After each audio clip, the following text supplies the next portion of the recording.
Okay, so welcome everybody back to the IELTS Grind live stream. So, first of all, we're going to go just through some tests to make sure that the sound is okay and that the video is working.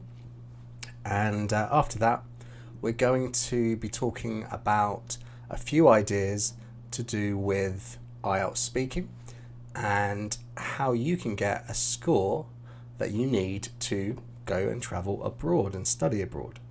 So we're just working on a few of the little technical details. So if you're joining us live, don't forget to put a comment in the live chat because Michael is there ready to take your questions. And if you want me to answer any questions live, you can do it in that way. And yeah, so just waiting to see if Michael can hear me okay.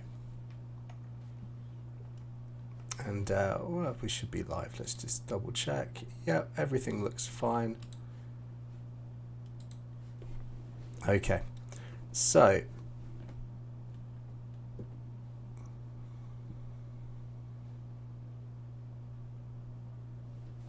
just waiting for the video to pick up.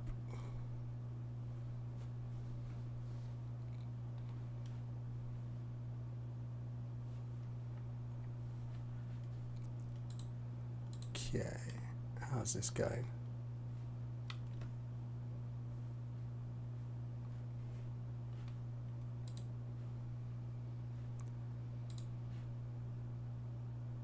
Okay.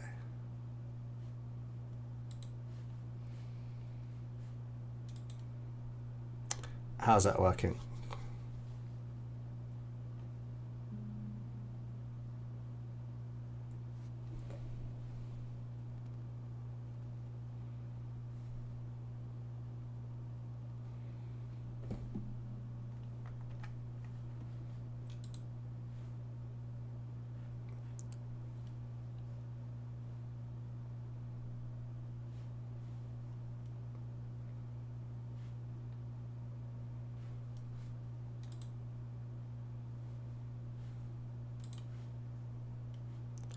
Okay, just dealing with a few little technical issues.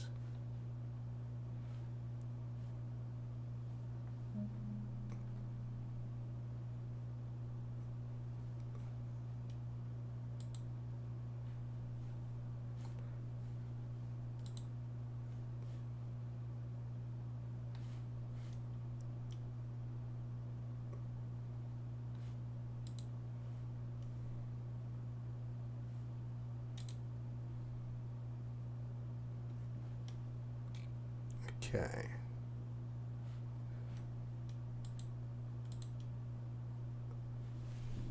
It's fine. We'll just wait to see that this is working, and then we'll get started.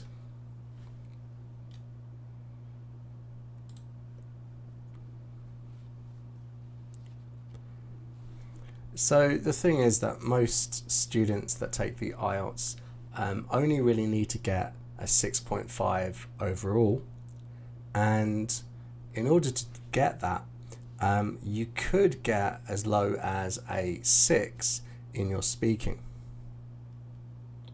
Yeah, and so what we're going to talk about today is what actually constitutes the 6.5, so between a 6 and a 7.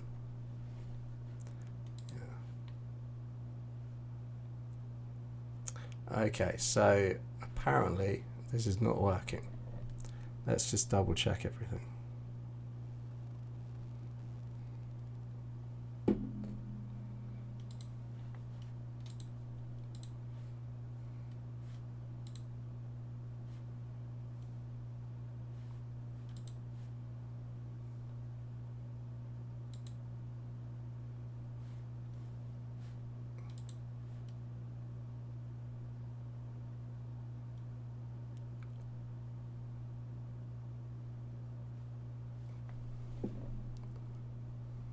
Okay, so it looks like finally, it looks like Michael has caught up to me, and it's all live, ready to go.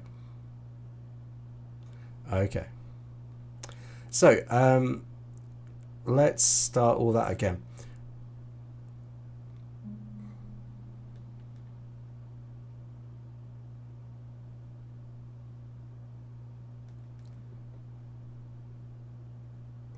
Okay, so if you're joining us today, we're going to be talking about IELTS speaking and exactly how you can get a 6.5, because many students need that overall.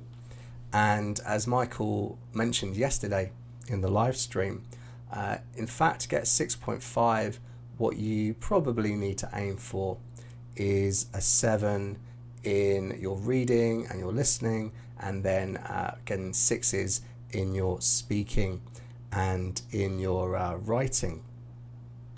So what we're going to do today is just to talk about a few ideas to help you with that.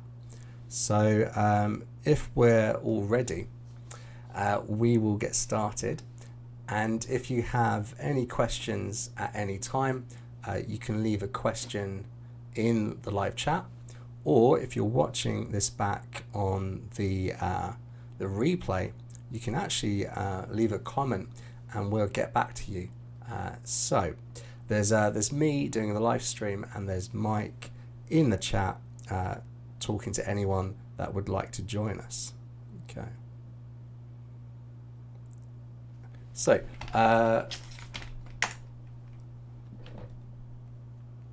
just waiting to see if a few more people would like to join us.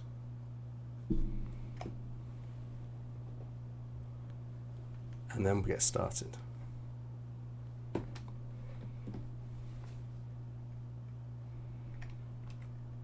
Okay, so let's first of all talk about what we're going to do in this live stream today. So we've got a few different aims, in fact. So the first thing we're going to do is to have a bit of an introduction to what IELTS speaking is all about.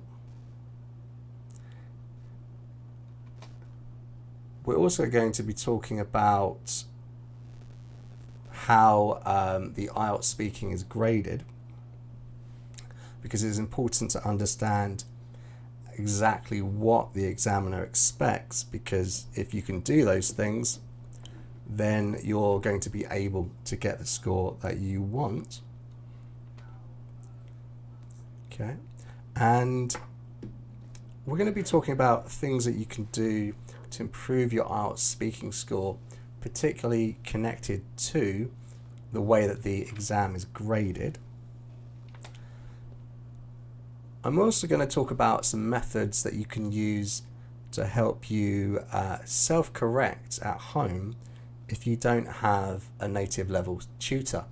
Now, honestly, the best way to improve your speaking and your writing is to work with a native speaker who has a background as a teacher, but not everybody has that opportunity. So how can you do that at home with no help from a native speaker? So we'll talk about that, and we're also going to be talking at the end about how you can take a mock IELTS speaking exam and to know roughly what your current band score is. Okay, so we're going to jump into the first part. So the IELTS speaking exam. Okay, so there are 3 parts to the speaking exam, but we often say that there are 4 parts, the first one being part 0. So part 0 is when you walk into the room and you're going to have to present yourself as a candidate, as the person taking the exam. You're going to have to show some form of identification to prove you are the person who registered for the exam, and you have to listen to what the examiner tells you to do. They will explain a little bit about what's going to happen. The best piece of advice is to follow the examiner's instructions. Don't do anything until they ask you to do it, because everything will run much more smoothly if you do that.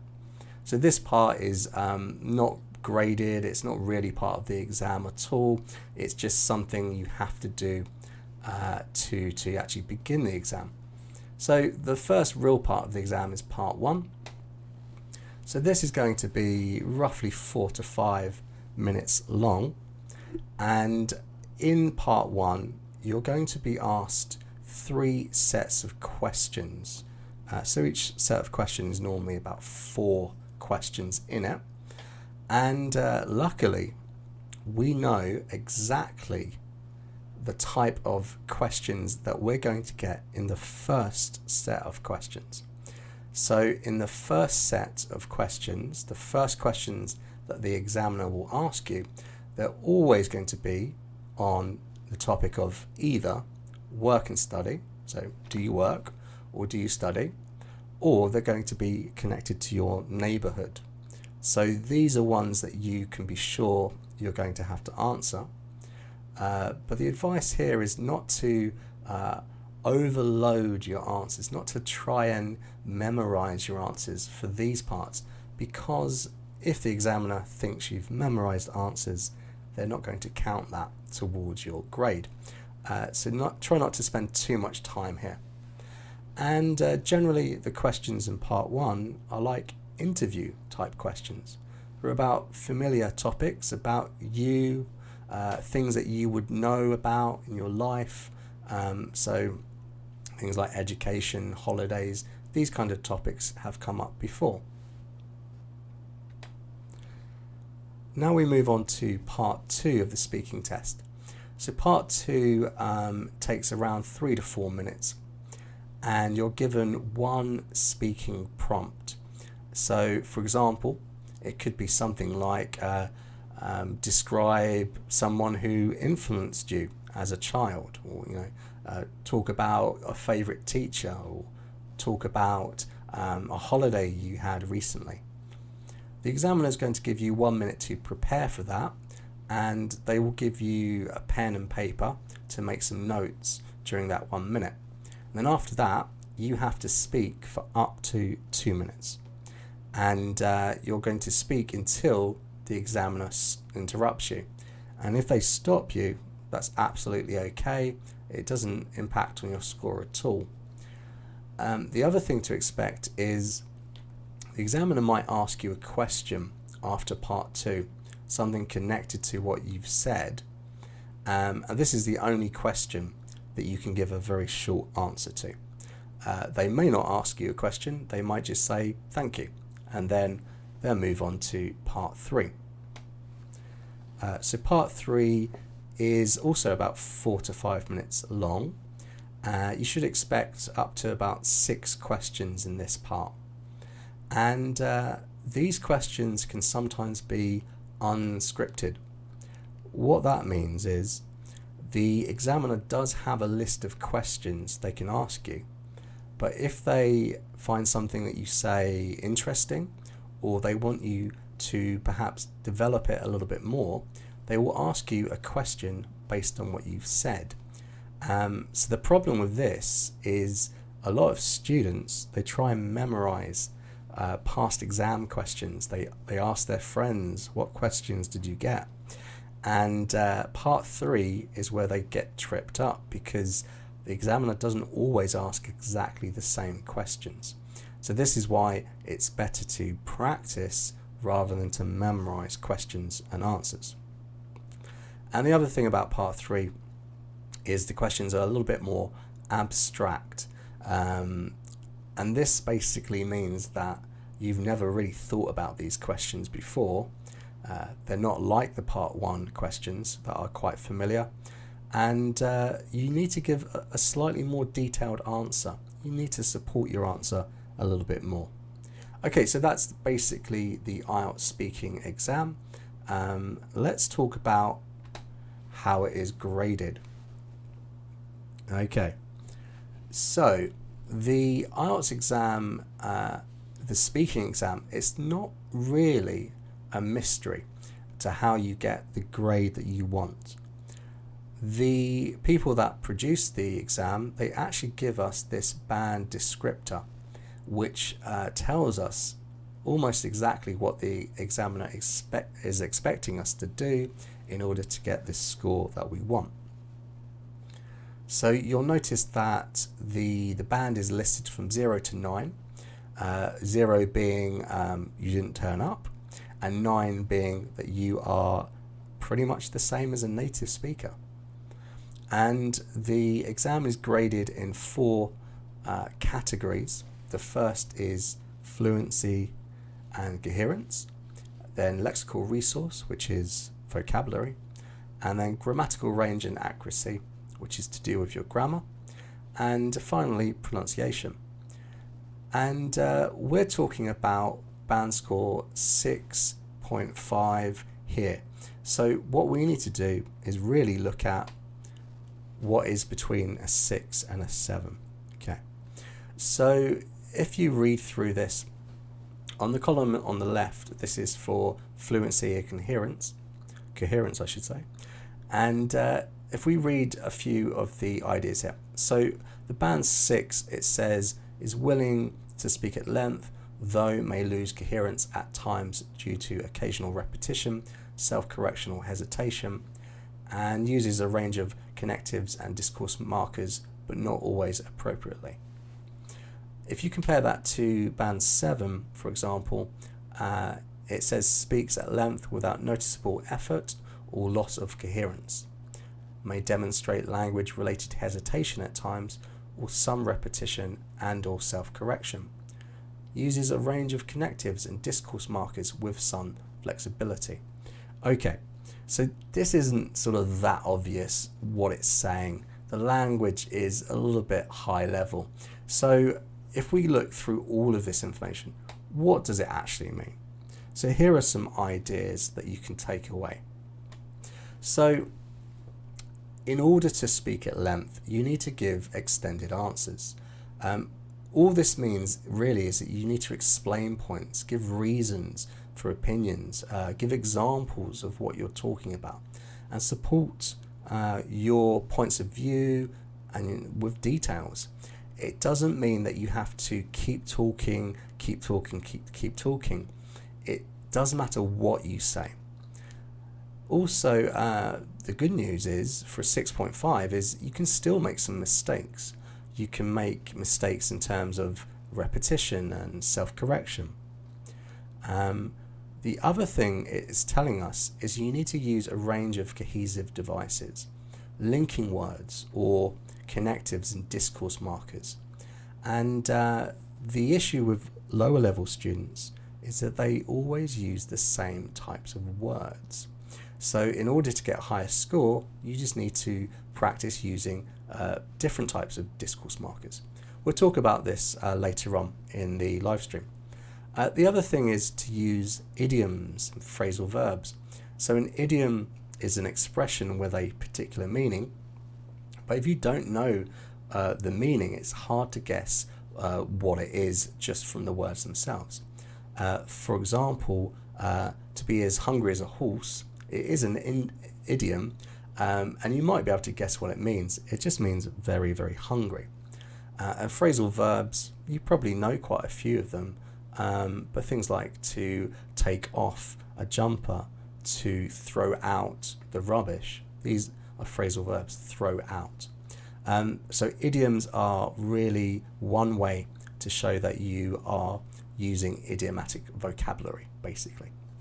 And the other thing you need to do a little bit more in order to get a 6.5 or 7 is to summarize what you say and to explain well. So this is connected to paraphrasing, which you can see in the second paragraph in band 7 and 6. Also, what this is telling us is you can make grammar mistakes, but it's best not to make simple ones. What I mean by that is if you forget the S on the third person, for example, instead of saying he goes to work, you say he go to work, that is not the type of grammar mistake that you can make and still get a high score. But you could perhaps make a mistake with a more complex structure, a conditional, for example, and say, if I win the lottery, I would buy a car, whereas it should be if I won the lottery. So this is kind of what we mean by you can make mistakes, but not simple ones. The other thing is you've got to use the right grammatical structure for the right situation.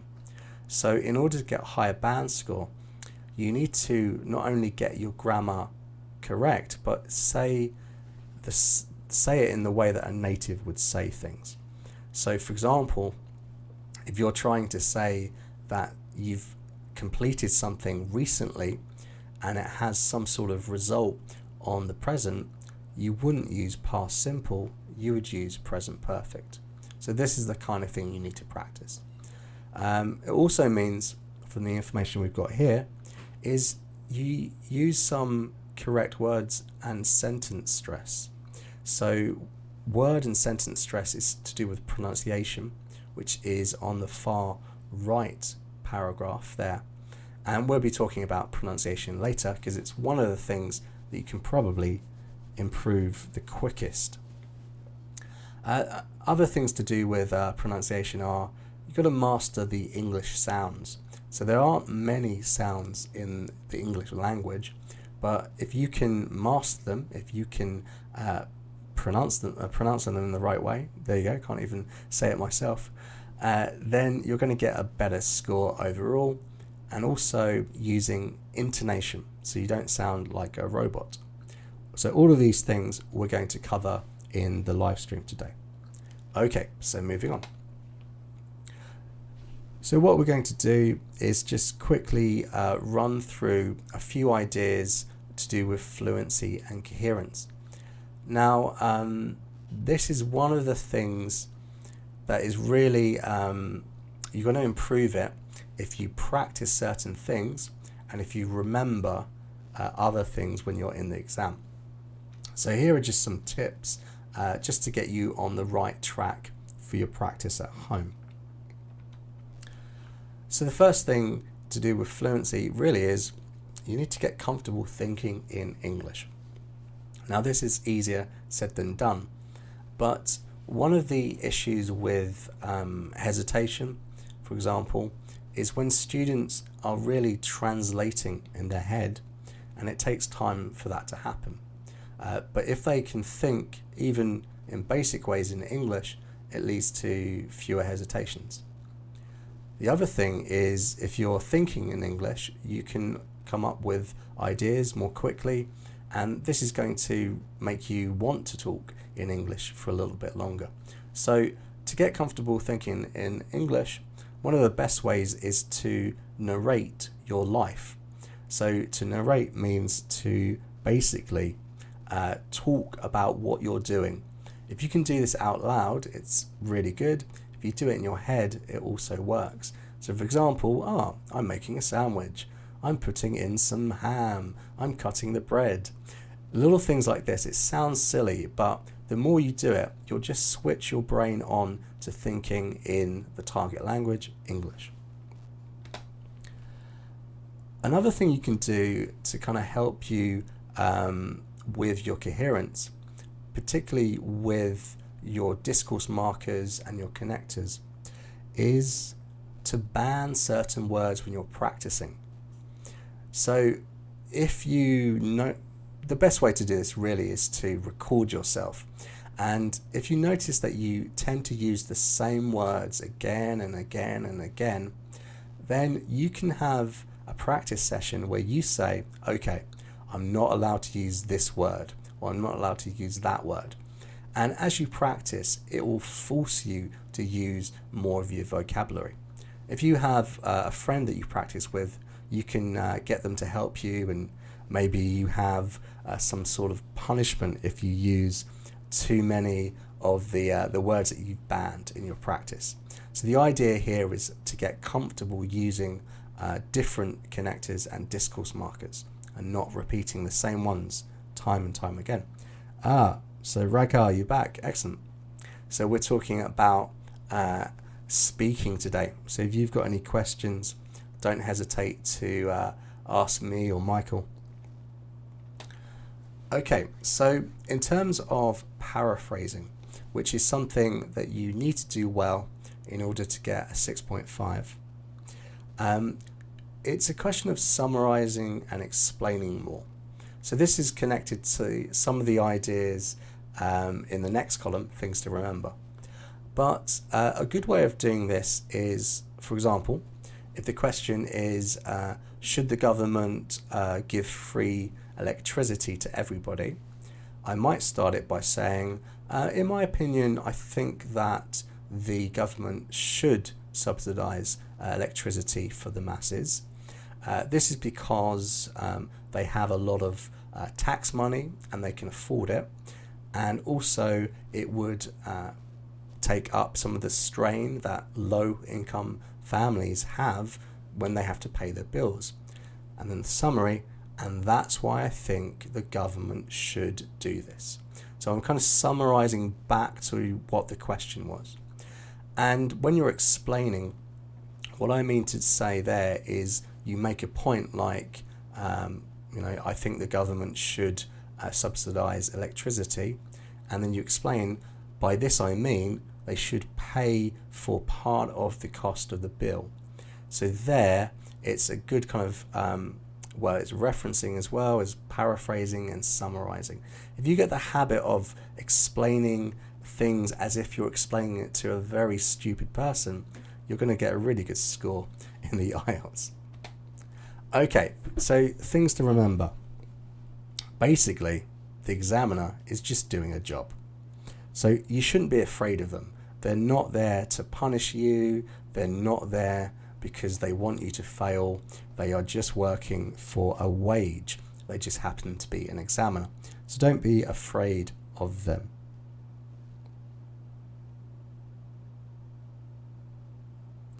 Okay, so the next point is, as I said, the examiner is really stupid. If you always imagine that you're talking to a stupid person, that will remind you that you have to keep explaining things, rephrasing things, and making your points very clear. Don't assume that the examiner understands what you're trying to say. They don't understand the point you're getting across. You need to say it very clearly and to give reasons for what you're saying. If you treat them like a stupid person, then this is going to be a really easy way to do that. Okay, and every idea is a good idea when it's well supported. So one of the things that our students struggle with is they can never come up with what they think is a good idea for a question or a good idea for an argument. And the thing is, the examiner's not there grading how intelligent you are, grading how ethical you are, or grading how worldly you are, how much you know about different cultures and things like that. They're just there to check your English and to see if they can understand what you're saying. So any idea, no matter how simple it seems to you, can be a good idea for the IELTS if you give reasons for it, if it's relevant to what you're saying, and if you support it with details. Okay. So let's talk about lexical resource, which is vocabulary. So this is one of the things where it's really up to you. There is no easy way to improve your vocabulary knowledge without actually putting the work in. But one of the best ways to do it is actually to read.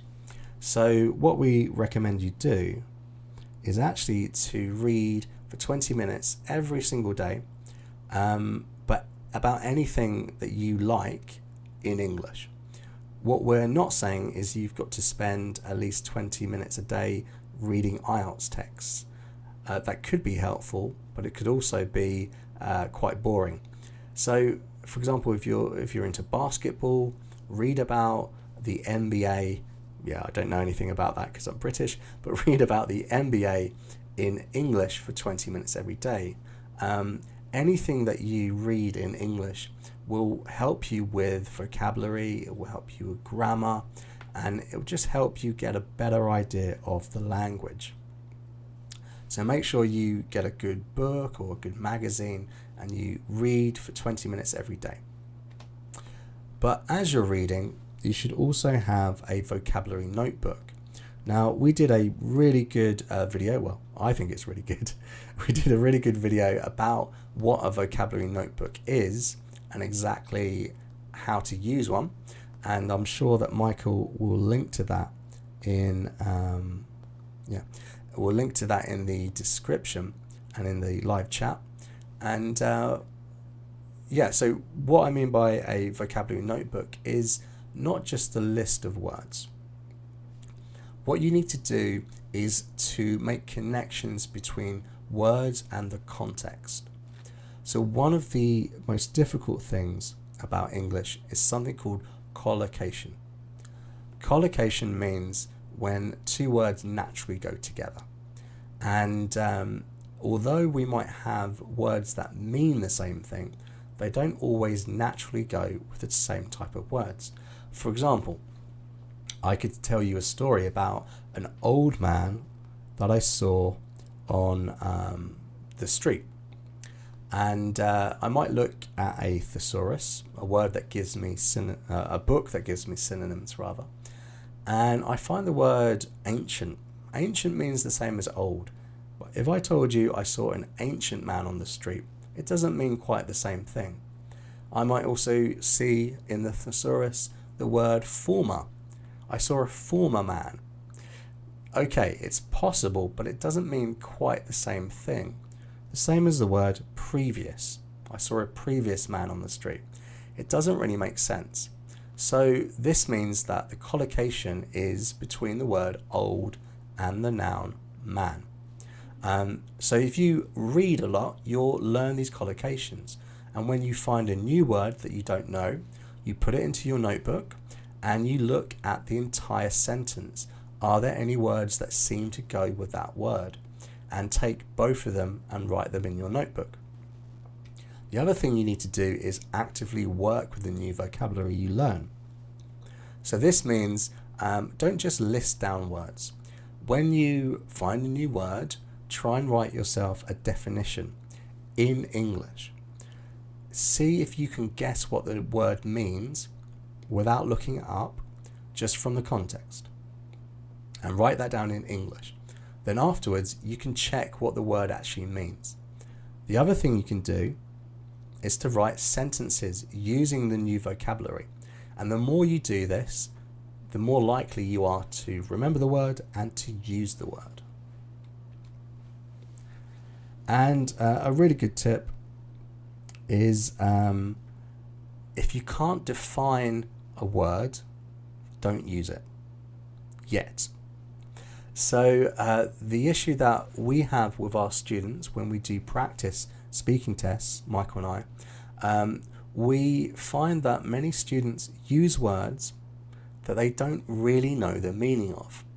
Now, this can be quite dangerous because if you use a word in the wrong way, it will really affect your lexical resource. So there's a fine balance between trying a word that you sort of know and using a word that you don't know what it means at all. But as you practice, those words will become basically you'll use them in your normal vocabulary much more easily. But there's a basic rule: if you can't define it, don't use it. Okay, so just some ideas about grammatical range and accuracy, which again is something that you really need to practice alone, and there's no shortcut to improving this. It takes quite a bit of work. So as I said before, you can make grammatical mistakes and still get a 6.5, but you shouldn't be making basic errors. So the first thing is to review basic grammatical structures first. So things like the present simple, making sure you get the S on the third person when we say it, he, she, and he. Also, things like articles.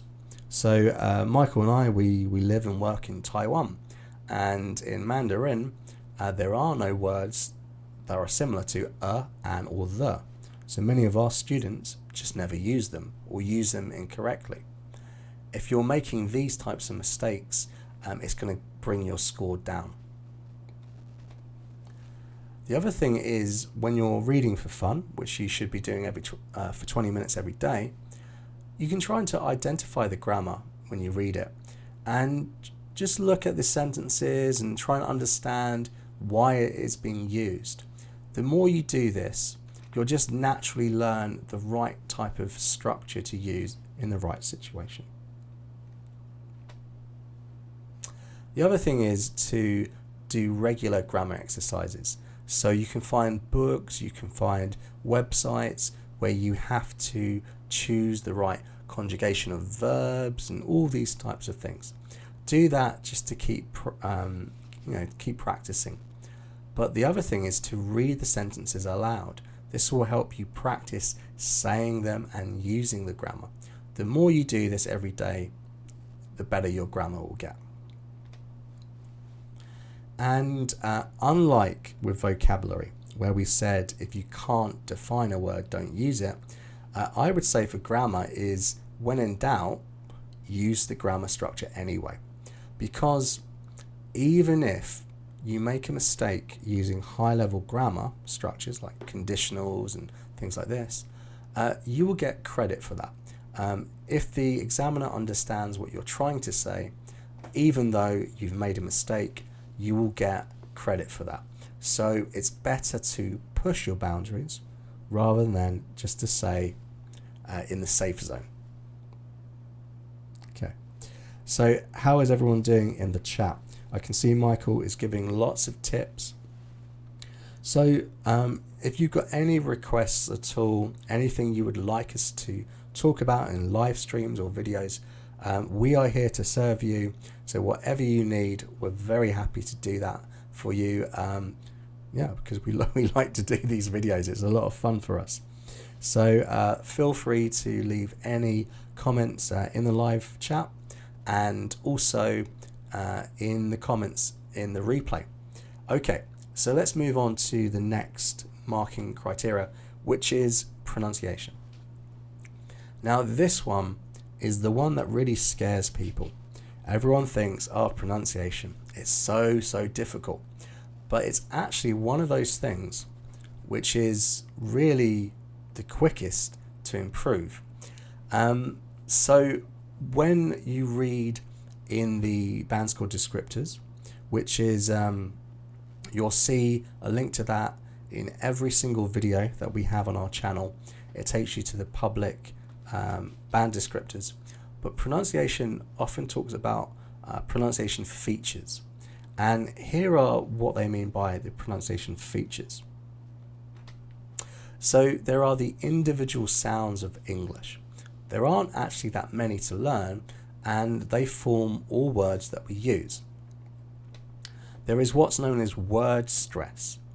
So each word has a number of syllables in it, sounds, and word stress is when one of those syllables is a little bit longer and a little bit louder than the other ones, and that's called word stress.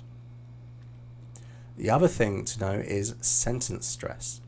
So certain words in English are emphasized. Certain words we make the sounds a little bit stronger than other words. The other words we kind of swallow. We don't put emphasis on them, and that is sentence stress.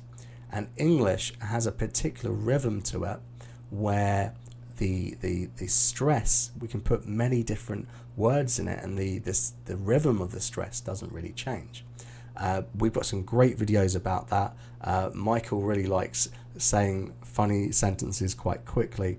I'm sure he'll find the video and link to that in the description, or in the live chat I should say. The other thing is there are certain weak sounds in pronunciation.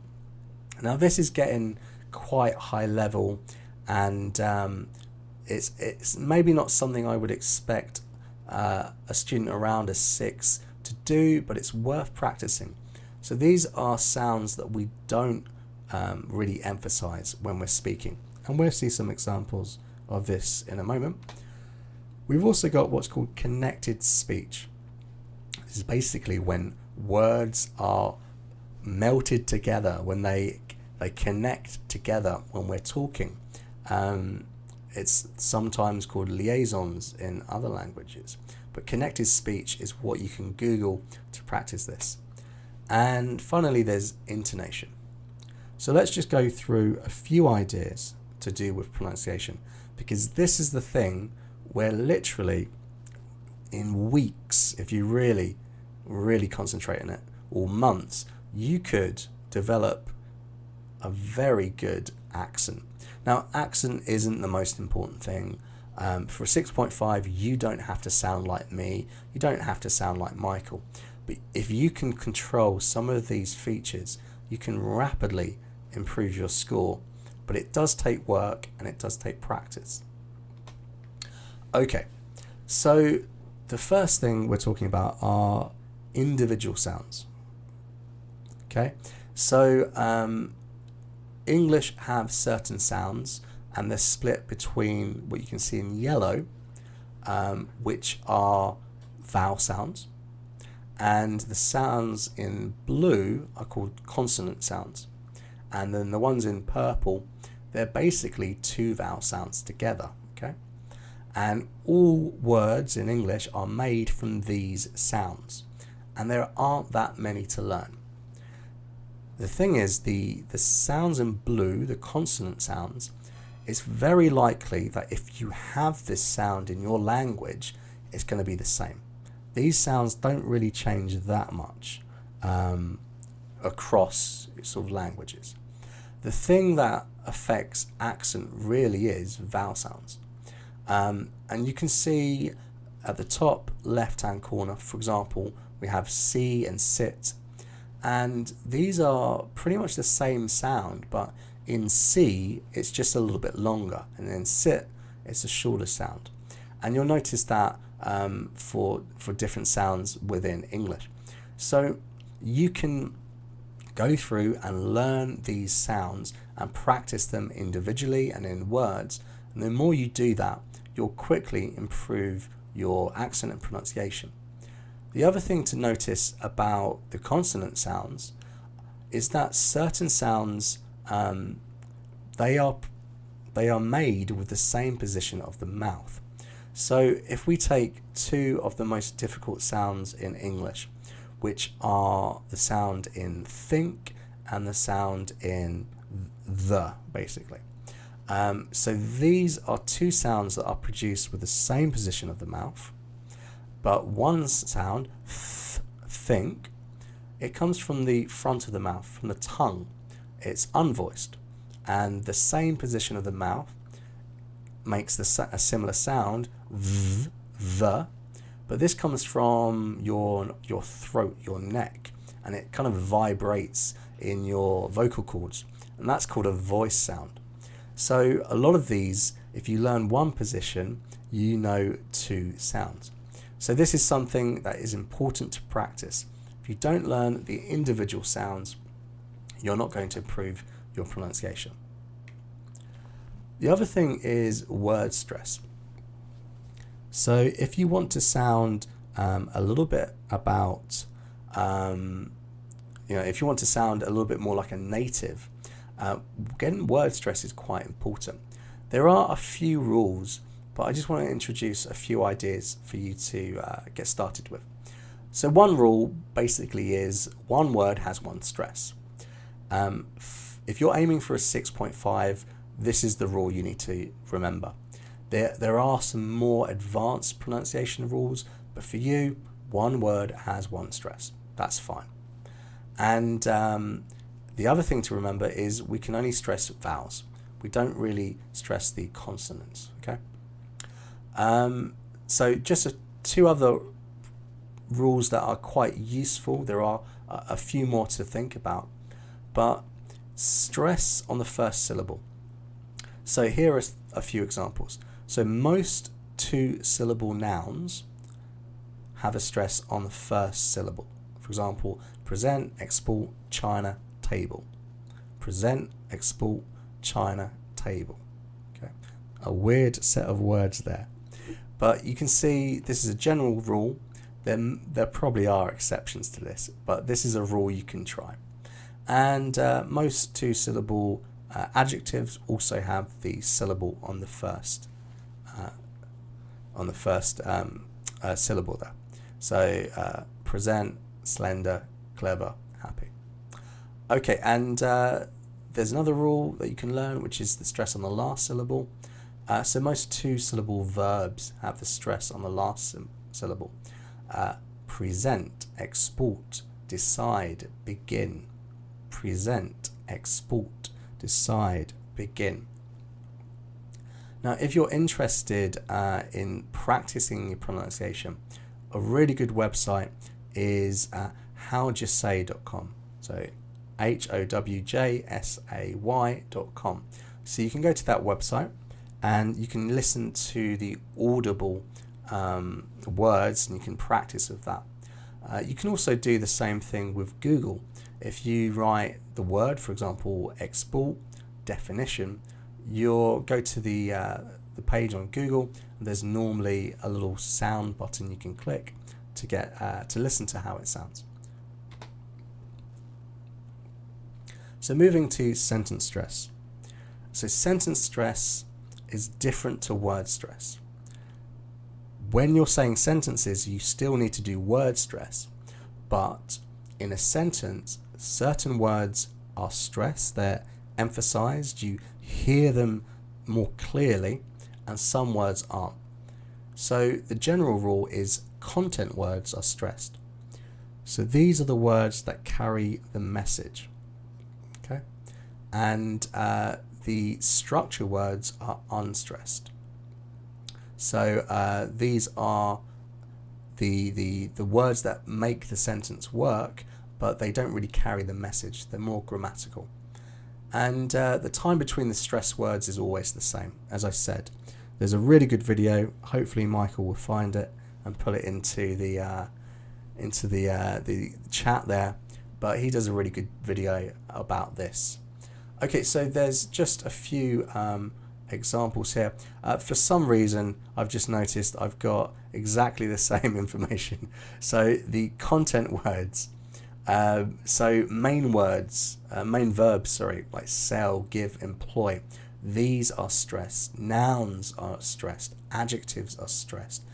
Adverbs and negative auxiliaries. So these are the content words. But things that are unstressed are things like words like the, for example. It's not normally stressed. So you can do a bit of research into sentence stress, but practicing this is something that will really help you with your pronunciation. Okay, so there's another really cool thing that I quite like. It's called shifting stress. And this is something that natives use, and it really changes the meaning. So we've got a sentence. It's a lovely sentence. I'm sure you'll agree. If I say it quite neutrally, I didn't say we should kill Michael. Okay? But we can change this and change the meaning by using shifting stress. For example, I didn't say we should kill Michael. I didn't say we should kill Michael. This means that somebody else said it. I didn't say we should kill Michael. I didn't say we should kill Michael.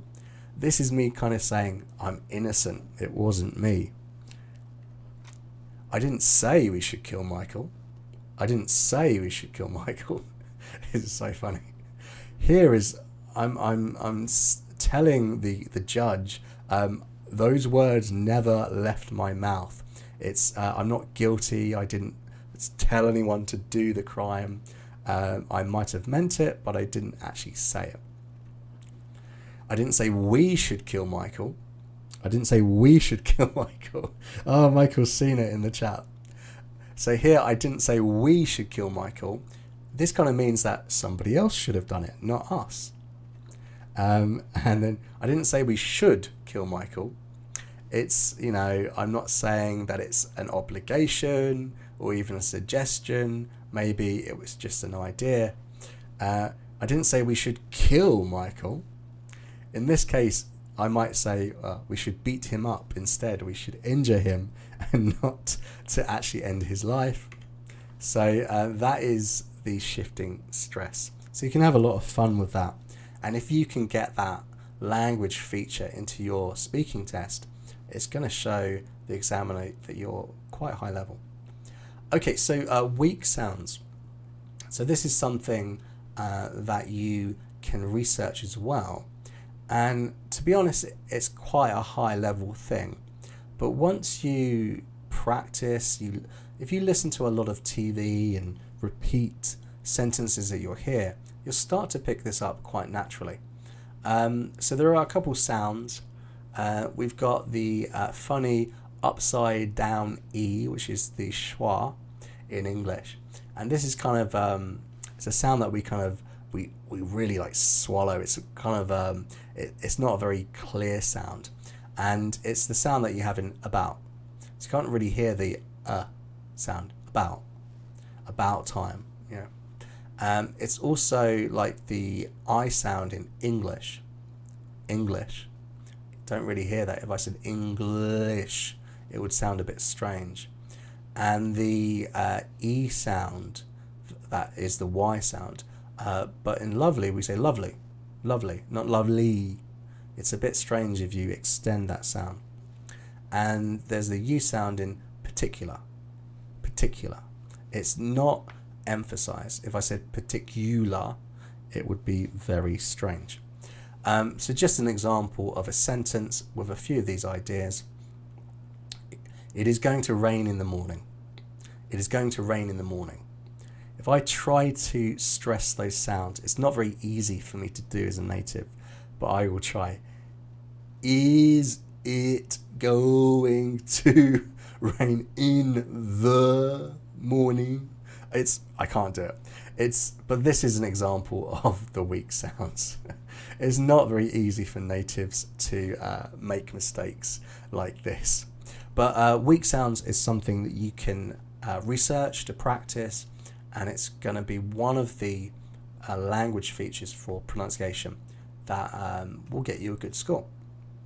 I think not entirely necessary for 6.5.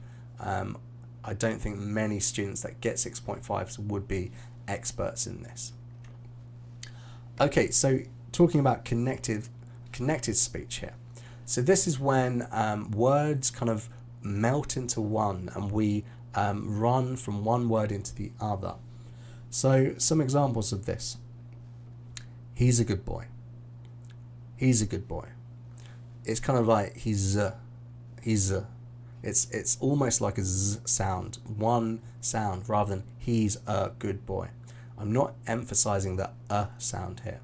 He's a good boy. She looks up to her mum. She looks up to her mum.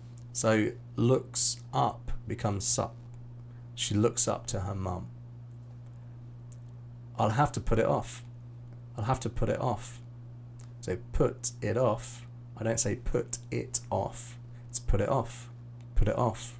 It kind of connects together. Here we've got another example. It's your tea, drink it. So the connective part is not between tea and drink. There's actually a gap there. It's your tea, drink it. It's between drink and it. Drink it. Drink it. Not drink it. Drink it. Okay. And below we have, just move my camera, Wednesday is my favorite day. Wednesday is my favorite day. So rather than saying Wednesday is my favorite day, a native would say Wednesdays. So the Wednesday and is becomes almost one word. Wednesday is my favorite day. Okay, so this brings us on to intonation. So intonation is really split between two things, attitude and grammar. So what I mean by attitude is, especially in the UK, you can tell a lot from what a person feels about a topic by how they say the sentence. So I could say, I really love this lesson. I sound quite bored. I really love this lesson. I'm a little bit more animated. I really love this lesson. I could be scared. But this is kind of intonation, the way that your voice betrays your emotion. So in your IELTS exam, get emotional. If you're talking about something you really loved, get that emotion into your voice. If you're talking about something you found boring, you can also do that. Just sound a little bit interested in what you're saying. I know it's difficult because, you know, it's a stressful situation, but if you're feeling stressed, try and get that into your voice too. And the grammatical way that we use intonation, for example, in questions, do you love this lesson? At the end, because it's a question, my intonation goes up. Do you love this lesson? It's a question, rather than do you love this lesson? It's not a question. So these are two ways that we use intonation. So get a little bit excited about what you're saying, and this can help you improve intonation in your speaking test. Okay, so we're talking about how do you self-correct at home if you don't have access to a tutor. Of course, you can work with a partner. This is a great way, but the problem is if you are at a level 6.5 or 6 and you're working with someone at a similar level, you can't really push each other further. You can help each other possibly spot level 5 mistakes, but you can't push each other further. But one thing that you can do is you can record yourself practicing on your phone and then transcribe what you've said. That means write down what you hear. And if you put it into Google, you can actually see if you're using the right collocations, words that naturally go together. If you don't get any results for what you've said, it probably isn't a good collocation. You can also put in your grammatical structures to see if you're saying the right thing. Perhaps you're making some mistakes, like instead of saying I didn't do that, you might say I didn't that, which is a common mistake. So this is one way that you can self-correct. Record yourself and use Google. Of course, another way that you can do this is to actually leave some comments for us on this channel, because we're here to help. So if you want to record yourself practicing and to send us a link to your video on YouTube, then we can listen to it and give you our feedback. So we also do corrections where we look at essays. So if you want to have us look at your speaking or your essays, you can send an email to corrections@theartsgrind.com. And if anyone's brave enough and would like to do a mock IELTS speaking exam with me, then we can do that, and we can give you some live corrections, or we can do it not live and give you corrections on a future video. So that was just some tips for you guys all about IELTS speaking, just what you need to do in order to get a 6.5. Now, we're coming to the end of the live stream now, but if anyone has any questions in the chat, if there's anything you would like to talk about, feel free to leave a question. I know there's a bit of a delay between what I'm saying and what things are coming up. So let me just tell you a little bit about what's happening on our channel.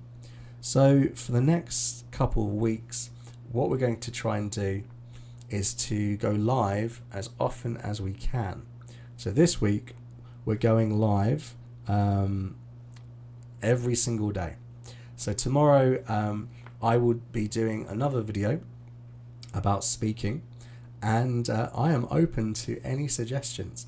If there's anything that you would like to hear tomorrow, you can leave a comment for us and we'll do that. But tomorrow is going to be a speaking video, and then on Friday Michael is going to do some more writing corrections.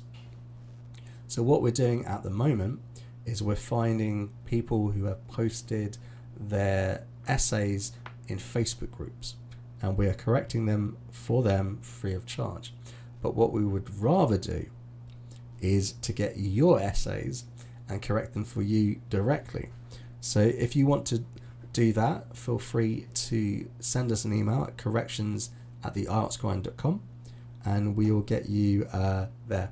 I'm just seeing a message, less Michael abuse. That's not possible. Okay, so yeah, so I will see you guys tomorrow. So thank you everyone for watching, and if you know anybody else that is practicing for the IELTS, feel free to bring them along, share this link, because frankly there's a big difference between Michael and myself at the moment. We are here to help you, and there's not many people watching us at the moment, which means you will get a very personal service, unlike if you're watching other people who have lots and lots of viewers and unfortunately don't have enough time to talk to everyone. So do bring your friends and make the most of this direct access to Michael and myself. But for now, thank you very much for watching, and I'm going to gracefully end the live stream. Let's do that. Goodbye.